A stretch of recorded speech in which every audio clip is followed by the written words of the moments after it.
আসসালামু আলাইকুম। আমাকে দেখলে তো অবশ্যই সবাই মিসকি মিসকি করে হাসবেন, এটাই স্বাভাবিক। তো আজকে এগুলো হলো তেঁতুল, এগুলো হলো কাঁচা তেঁতুল। কাঁচা তেঁতুল হালকা পানি দিয়ে একটু ভাপ করে নিয়ে সেদ্ধ করে তারপরে এই যে দেখছেন এখানে আমি কিছু সংখ্যক তেঁতুল নিয়ে নিলাম। আর আমি বলছি এক এক করে, সেটা হলো এই যে তেঁতুলগুলো দেখছেন একটু বেশি সেদ্ধ হয়ে গেছে। আমি তো তেমন একটা পাক শাকের ব্যাপারে ধরতে পারেন একেবারে অজ্ঞ, তাই সেদ্ধ করতে গিয়ে একটু বেশি সেদ্ধ হয়ে গেছে। এতটা সেদ্ধ আপনারা করবেন না, এতে একেবারে বেশি হয়ে যায়।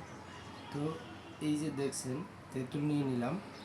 এর আগে আমি এখানে যে ভর্তাটা দেখতেছেন, এখানে আছে কিছু ধনিয়া পাতা, কিছু কাঁচামরিচ, আর কিছু আছে পেঁয়াজ এবং একটু সরিষার তেল। এটা দিয়ে এটা মেখে নিলাম।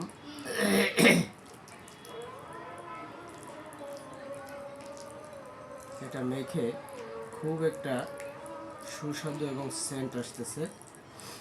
আপনারা এটা খেতে পারেন অনায়াসে। হালকা করে কিছু লবণ নিয়ে নেবেন, পরিমাণ মতো। আপনারা যে পরিমাণের লবণ সেবন করে থাকেন ততটুকু পরিমাণের। তেঁতুল দেখলে জিহ্বায় জল আসবে, এটাই স্বাভাবিক। তো এখানে আপনারা দেখতেছেন আমি এটা দিয়ে ভাত খাবো।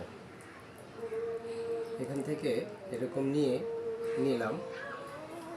ভাত আমি আগেই নিয়ে রেখেছি। তো এটা হলো দেখতেছেন যে এটা কচুর শাক। কচুর শাক স্বাস্থ্যের জন্য খুবই উপকারী এবং খুবই মজাদার একটা শাক। এটা সবাই খেতে পারে না। যাদের অ্যালার্জি আছে এদের কচুতে একটু সমস্যা করে, তাই এরা তেমন একটা কচু না খাওয়াটা ভালো।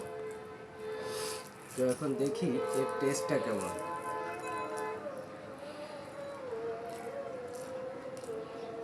সেই স্বাদ, টক, সাথে আছে কচু শাক। কি যে বলবো, সেরকম একটা টেস্ট। এত ভালো লাগবে, জানলে আপনাদেরও দাওয়াত দিতাম। তো অবশ্যই দাওয়াত নেবেন, আমার বাড়িতে আসবেন, ঘুরে যাবেন, দেখে যাবেন আমার ভিডিওগুলো।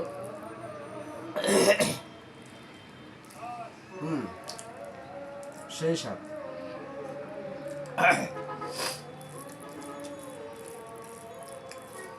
এক মজাদার স্বাদ। আপনারা দেখতে থাকুন, হেভি একটা টেস্ট। আপনারাও খাবেন মাঝে মধ্যে। মাঝে মধ্যে টক দিয়ে খানা খেলে স্বাস্থ্য ভালো থাকে। সেই স্বাদ, এত স্বাদকা, প্রচুর স্বাদ।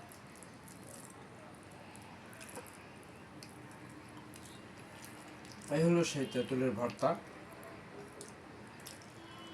আপনারাও এরকম বানিয়ে বানিয়ে খাবেন, সেই স্বাদ, প্রচুর মজা।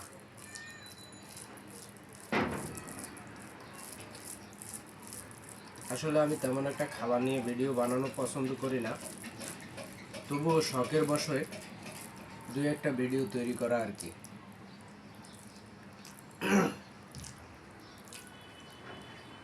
সেই স্বাদ। ধন্যবাদ। আমার ভিডিওটি ভালো লাগলে লাইক, কমেন্ট, শেয়ার করবেন।